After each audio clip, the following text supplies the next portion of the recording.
1930s, electricity powered a huge revolution. Soon, not only voltage but also information transmitted over the wires. In 1839, the world's first commercial telegraph service opened in London.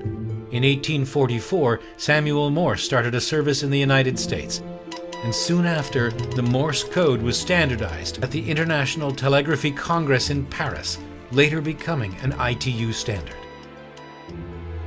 The telegraph spread like wildfire.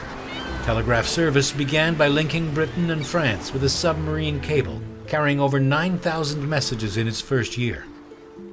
And the Reuters news agency began sending the latest news racing over the wires. As telegraph lines crossed national borders, new international agreements had to be forged.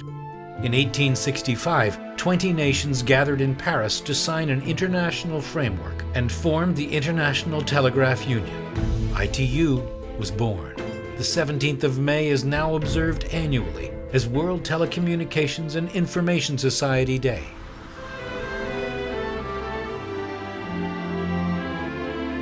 The next step, transmitting speech over the lines. In 1876, Alexander Graham Bell gained the U.S. patent for the telephone. Mr. Watson, come here. And launched the first telephonic service 2 years later. New inventions like telephone exchanges transformed telecommunications, and within 10 years, some 100 million phone calls had been made in the 50 ITU member countries. ITU drew up the first international telephone regulations to facilitate telecommunications worldwide. More inventions were on the way. The radio. Practical systems were developed in the 1890s by Popov in Russia, Jagdish Chandra Bose in India, and by Marconi in Britain. In December 1906, Reginald Fessenden made the world's first audio broadcast to banana boats in the Atlantic with Christmas music and readings. The first radio regulations aimed at preventing radio interference were agreed at an international radio telegraph conference that same year. The Titanic disaster in 1912 highlighted the lack of 24-hour radio communication on ships, as well as the lack of interoperable standards. The International Radio Telegraph Conference in London agreed on a common wavelength for radio distress signals.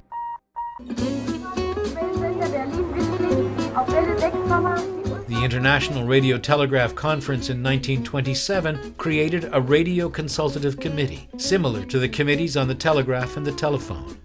Soon after, the conventions on telegraphy and radio telegraphy were merged, and a new name was adopted, the International Telecommunication Union, and ITU defined the term telecommunication for the first time. New frontiers in technology reached the stars as radio waves helped observe celestial objects. Radio astronomy and other space services became part of ITU's key responsibilities.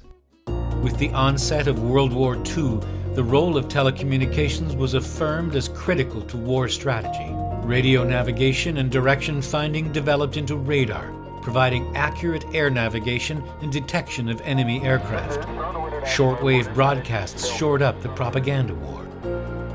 Following the war, ITU helped restore the immense damage that had been caused to telecommunications infrastructure, working alongside the newly created United Nations. In 1947, ITU became a specialized United Nations agency for telecommunications, and in 1948 moved its headquarters from Bern to Geneva, the hub of international organizations in Europe. In 1956, the International Telegraph and Telephone Consultative Committee, CCITT, was formed, forerunner of ITU's standardization sector, to develop standards related to the telegraph and telephone.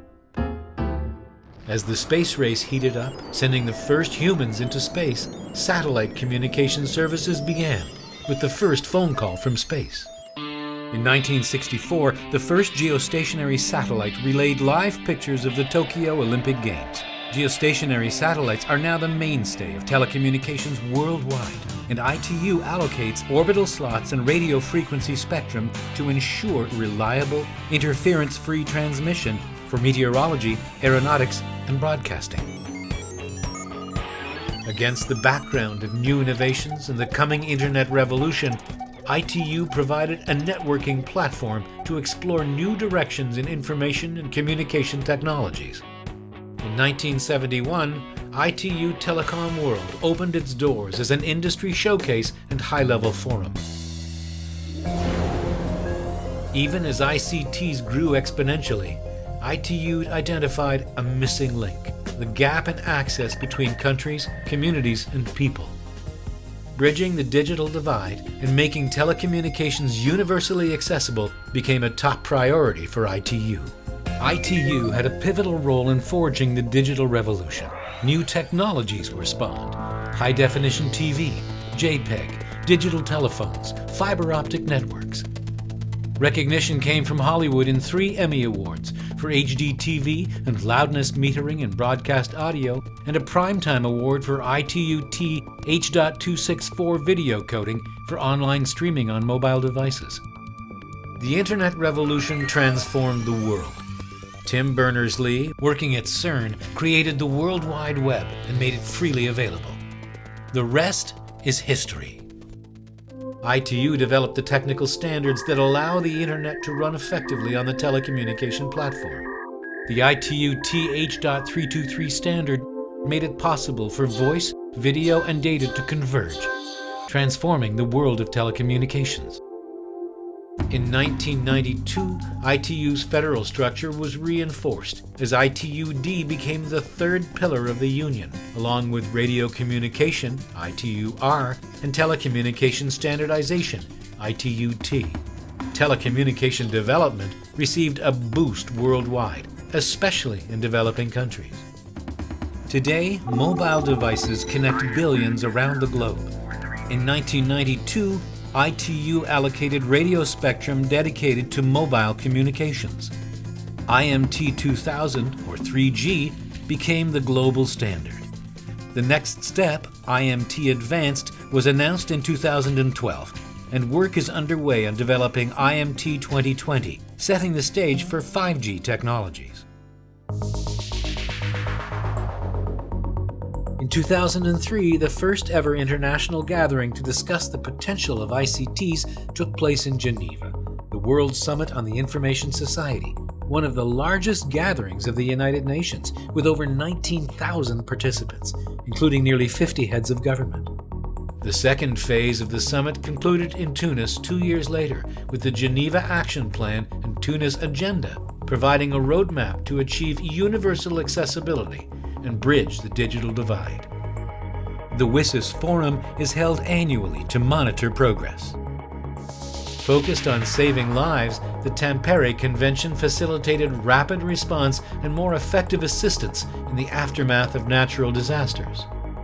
As climate change wreaks havoc around the world with an increase in the intensity and frequency of natural disasters, ICTs provide smart solutions to mitigate those effects. ITU is working on green standards aimed at sustainable development and allocates radio frequency spectrum for Earth monitoring satellites and oceanographic radars. In an increasingly networked society, strengthening cybersecurity has become a priority, and ITU standards make networks more resilient and resistant to attacks. ITU's global cybersecurity agenda addresses the global response to cyber attacks. ITU's Child Online Protection Initiative aims to ensure a safe online experience for young people everywhere. Fast, high-capacity connections to the Internet are vital in achieving the UN's Sustainable Development Goals, and ITU promotes the rollout of broadband to connect the world. Digital inclusion is an essential part of ITU's mission. This means ensuring everyone has access to ICTs, especially people with disabilities. And the future? In 2015, as